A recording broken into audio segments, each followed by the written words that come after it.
ဒီ iPhone တွေမှာပေါ့နော်ကျွန်တော်တို့ဒီမြန်မာစာဖောက်အလှသုံးဖို့အတွက်အရန်ခက်ခဲတယ်အဲ့ဒီအတွက်ကျွန်တော်ဒီနေ့ဗီဒီယိုလေးလုပ်ပေးတာဖြစ်ပါတယ်ဒါကတော့ကျွန်တော်စုဆောင်းထားတဲ့ကျွန်တော်ဒီမြန်မာစာဖောက်အလှလေးပေါ့နော်ဒီမှာအများကြီးပဲပေါ့နော်ကျွန်တော် iPhone လည်းသုံးလို့ရတယ် Android တွေလည်းသုံးလို့ရတယ်ကျွန်တော် MacBook တွေအတွက်လည်းသုံးလို့ရတယ်မ Unicode font လေးဆိုလို့ရှိရင်ကျွန်တော် zip file လေးနဲ့ကျွန်တော်စုဆောင်းထားဆိုလို့ရှိရင်ဒီမှာအများကြီးပေါ့နော်ကျွန်တော်60ကျော်လောက်ရှိမှတင်တယ်အားလေးလည်းကျွန်တော်ပေးထားပါတယ်ကျွန်တော်ရဲ့ channel လေးထဲမှာတော့လာပြီးတော့တောင်းအောင်ပါပေါ့နော်ကျွန်တော်စုဆောင်းထားတာလေးပေါ့အဲ့ဒီအတွက်ကျွန်တော်ဒီမှာပေါ့နော်မြန်မာစာဖောင်လှထည့်တဲ့နည်းလေးတွေပါကျွန်တော် tutorial လုပ်ပြထားပါတယ်ကပ်ထဲမှာရော VN မှာရောမြန်မာစာဖောင်လှလေးထည့်ဖို့အတွက်ကျွန်တော်ရင်တော့ဒီမှာမြန်မာစာဖောင်လှလေးထည့်ပေးထားပါတယ်နော်ပြီးရင်ကျွန်တော်မနိုင်မလဲဆိုတော့ဒီပေါ်ဆုံးကတရားလေးပေါ့နော်အကုန်လုံးကျွန်တော် download ဆယ်မယ်နော်ဒီမှာမြားလေးရှိမြားလေးနှိပ်လိုက်နှိပ်ပြီးလို့ရှိရင်ကျွန်တော် save to file ဆိုတာလေးနှိပ်မယ်နှိပ်လို့ရှိရင်ကျွန်တော်တို့ဒီမှာ folder အသစ်လည်းပေးလို့ရတယ်နော်ကျွန်တော်လည်းပေးထားတယ်ကျွန်တော်မြန်မာ keyboard ဆိုပြီးပေးထားတယ်ဒီမှာ new folder လေးပေးပြီးတော့မှကျွန်တော်တို့ဒီ font ပေါ့နော်မြန်မာ font ဆိုပြီးပေးလေးရတယ်ပေါ့နော် okay ကျွန်တော်တို့ဒီမှာပေးပြီးသားမလို့ကျွန်တော်မပြောပြတော့နော်ပြီး save ဆိုတာလေးနှိပ်လိုက်ရင်ဒီ keyboard လေးရဲ့ထဲကိုရောက်လာနိုင်မယ်နော်ကျွန်တော်တို့မလုပ်ပြတော့ဘူးအရင်ဆုံးဘယ်သွားမလဲဆိုတော့ကျွန်တော်တို့ CapCut ထဲသွားမယ်နော်ညနေကျွန်တော် video လေးတစ်ခုပေါ့နော်အဲဒီမှာဟောဒီမှာခုနကတော့ထည့်ထားသေးမင်္ဂလာပါပေါ့ okay ဒီမှာ sorry ရှိပြီးသားပေါ့နော်ဒီမှာမင်္ဂလာပါလို့ကျွန်တော်ရေးထားတယ်ပြီးတော့မှကျွန်တော်အောက်မှာ s font ဆိုတာလေးရှိတယ်တက်ရင်ထည့်ပြမယ် sorry ဒီမှာကျွန်တော်တို့ test ပေါ့နော်တောက်နှိပ်လိုက်လို့ရှိရင်ကျွန်တော် add test ဆိုတာလေးကိုနှိပ်လိုက်မယ်နှိပ်ပြီးရင်ကျွန်တော်တို့ဒီမှာအောက်မှာ font ဆိုတာလေးရှိရနော် font လေးနှိပ်လိုက်နှိပ်ပြီးရင်ကျွန်တော်တို့ my font ဆိုတာလေးရှိတယ်နော်နှိပ်လိုက်ပါနှိပ်ပြီးလို့ရှိရင်ကျွန်တော် s font ဆိုတာလေးနှိပ်လို့ရှိရင်ကျွန်တော်တို့ဒီမှာ my font ဆိုတာထည့်ရှိရနှိပ်လိုက်ပါကက်ထဲမှာထည့်ပဲဆိုရင်ဒါဆိုလို့ရှိရင်ကျွန်တော်ခုန download ဆွဲထားတဲ့ဟာဒီမှာရှိနေတယ်ပေါ့နော်ဒါတွေအကုန်လုံး select all ပေးပြီးတော့တစ်ခါထည့်လိုက်အောင်မယ်တကယ်လို့အဲ့ဒီ file ကကျွန်တော်ရှာမတွေ့ရင်လည်းကိစ္စမရှိဘူးကျွန်တော် server မှာကျွန်တော် new folder လေးပေးထားတာရှိတဲ့အတွက်အဲ့မှာလည်း new folder လေးကိုဒီမှာရှာပြီးတော့ဒီမှာလေးမြန်မာ file ဆိုပြီးရှာရေးလေးရနော်ဒီမှာတော့မြန်မာ file တက်လာတယ်ကျွန်တော် okay ဒီမှာဒါလေး select all ပေးလိုက်မယ်နော်တစ်ခါလေးထည့်လိုက်ပါဒါဆိုတစ်ခုချင်းထည့်ကြားနေမှာဟုတ်တယ်မလား import လောက်ပါမှာပေါ့နော် open နှိပ်လိုက်နှိပ်ဒီမှာဒီမှာအကုန်လုံးရောက်သွားပြီဒီလား import လောက်ပါရောက်လာပြီရောက်လာရင်ကျွန်တော်တစ်ခုချင်းစမ်းကြည့်မယ်နော် okay အရင်ဆုံးဗာရေးမလို့ဆို add chat တခုပေါ့နော်မင်္ဂလာပါလို့ရေးလိုက်ရတယ်ဒါမှနေမင်္ဂလာပါ okay ဒါလေးကိုကျွန်တော်ဒီမှာခုန font လေးနှိပ်လိုက်လို့ရှိရင် my font ကိုနှိပ်လိုက်မယ်နော်နှိပ်ပြီးကျွန်တော်တစ်ခုချင်းစမ်းကြည့်မယ်ဒါမမှန်ဘူးပေါ့နော်မင်္ဂလာပါဆိုတာမမှန်ဘူးကနည်းနည်းလေးသူက font တိုင်းမမှန်နိုင်သူကဒီမှာဒါလေးဆိုသုံးမရဒါလေးသုံးရတယ်ဒီ font လေးသုံးရတယ်နော်ဒီမှာဒါလေးဆိုထက်နေတယ်သူက font တိုင်းသုံးမရအမျိုးရှိတယ်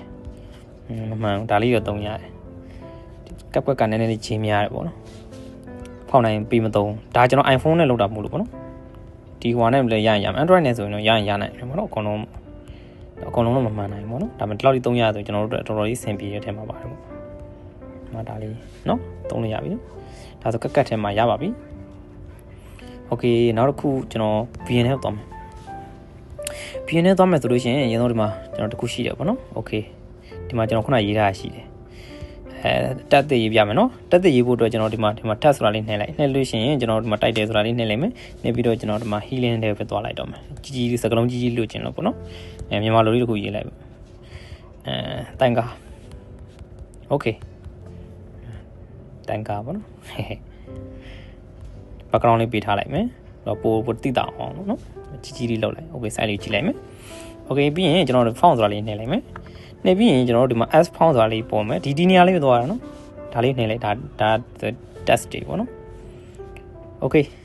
ပြီးရင် file app ဆိုတာလေးရှိတယ်ရှိလို့ရှိရင်ကျွန်တော်ခုနလိုပဲဒီမှာမြန်မာ font လို့ရိုက်ရှာလိုက်ဒီမှာမြန်မာ font တွေထည့်ထားတဲ့ထဲရောက်သွားလိုက်မယ်ဟောဒီမှာဒါမှမဟုတ်လေဒီမှာဒီကိုသွားလိုက်သွားမလဲဆိုတော့ဒီမှာကျွန်တော်မြန်မာ keyboard တွေထည့်ထားတာပေါ့နော် okay ဒါလေးမှာ select all နှိပ်လိုက်ပါ select all ပါလားပါအောင်တစ်ခုချင်းစီပေါ့နော် select ပြလိုက်မယ်ဒါဆိုကျွန်တော်တစ်ခါလေးတန်းထည့်လိုက်အောင်မယ်ပေါ့နော်တော့ import လုပ်ပေးရတယ်ပေါ့နော်ဟိုထဲကိုရောက်ဖို့အတွက် VN ထဲကိုရောက်ဖို့အတွက် okay ဒါဆိုရင်မြန်မာအကုန်လုံးရောက်ပါပြီနော် import အကုန်ရောက်လာပြီဒီမှာဆိုရင်တော့မြန်မာပေါက်ကအကုန်ရနိုင်တယ်သူဘယ်မှာသွားရှာမလဲဆိုလို့ချင်းဒီမှာဆိုလို့ရှိရင် my file ဆိုတာလေးသွားရှာပဲဒီ my file ဒါအခုစေထားတဲ့ဟာတွေဒါ recent use ဆိုတာလေးokay ဒီမှာ my file ထဲမှာဒါကျွန်တော် download ထားတဲ့ဟာတွေပေါ့နော်ဒီ my file ဆိုတာရှိရယ် okay ဒီမှာတွေ့လားဒါဆိုအကုန်သုံးရတယ် VN ကတော်တော်လေးမိုက်တယ်မြန်မာစာဖောက်အကုန်သုံးရတယ်ပေါ့နော်အဲ့ကပ်ပဲနည်းနည်းလေးကြီးများ ကုန်သုံးမရတိတ်မမှန်ဘူးပေါ့နော် iPhone တွေအတွက်ဆိုလို့ရှိရင် Android လည်းအဲ့လိုပါပဲကွက်ကနေချင်းများတယ်ဒါကျွန်တော်ခုနကထည့်ထားတဲ့ font လေးတွေပေါ့သုံးလို့ရပါပြီ Okay ပြီးရင် thumbnail ရေးဖို့အတွက်ဆိုကျွန်တော်တို့ဒီ flow ဆိုတဲ့ app လေးသုံးတယ်နော်အဲ့ထဲမှာဆိုကျွန်တော် thumbnail လေးတစ်ခုရေးတယ်အရေးပြမယ်ပေါ့နော်ဒီမှာတူလည်းတူပဲသူကတော့ဒီ VN တွေကထုတ်ထားတဲ့ဟာဆိုတော့အတူတူပဲ VN သုံးလို့ပဲဟောသူလည်းအရင်ဆုံးထည့်ပြမယ်ဒီမှာ font ဆိုတာလေးကိုနှိပ်လိုက်နှိပ်ပြီးလို့ရှိရင်ကျွန်တော် S font ဆိုတာလေးကိုနှိပ်ပါမယ်နှိပ်ပြီးရင်ကျွန်တော် file app ကိုသွားလိုက်မယ်သွားပြီးရင်ခုနလိုပဲကျွန်တော်ဒီမှာမြန်မာ keyboard တွေတွေကိုသွားမယ် select all ပေးလိုက်မယ်ဒါဆိုရင်ကျွန်တော်ခုန down ထားတဲ့ keyboard တွေပေါ့နော်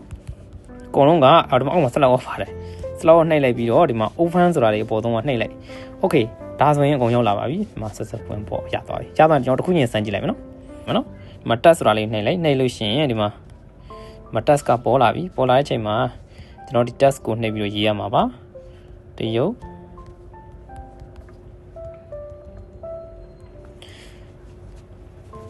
ကျွန်တော်တက်လေးတစ်ခုခေါ်ပြမယ်နော်ဒီမှာ test ကိုနှိပ်လိုက်လို့ရှိရင်ဒီမှာ test ကရောက်လာပြီရောက်လာရင်ကျွန်တော်အပေါ်လေးပေါ့နော်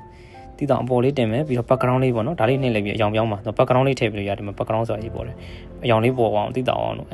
ဒီမှာအယောင်လေးခွဲလိုက်ဒါဆိုတိတောင်ပါပြီနော်ပြားလေးနဲ့ဆိုလည်းတိတောင်ပါပြီဒီမှာအယောင်လေးရေးလိုက် Okay ပြီးရင်ကျွန်တော် test လေးကိုဒီလိုလာနှိပ်ကြရနော်နှိပ်လိုက်လို့ရှိရင်ကျွန်တော်ဗာရေးမလဲဆိုတော့တရုတ်တိုင်းကOkay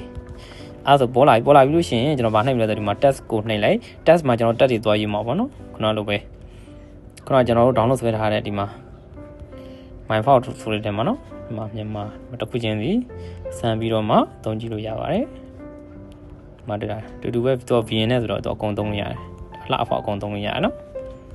Okay ဒါဆိုရင်ကျွန်တော်သုံးခုလုံးကျွန်တော်ထည့်ပေးခဲ့ပြီးပါပြီဒါဆိုလို့ရှိရင်ရပါပြီမြန်မာ file လေးနော်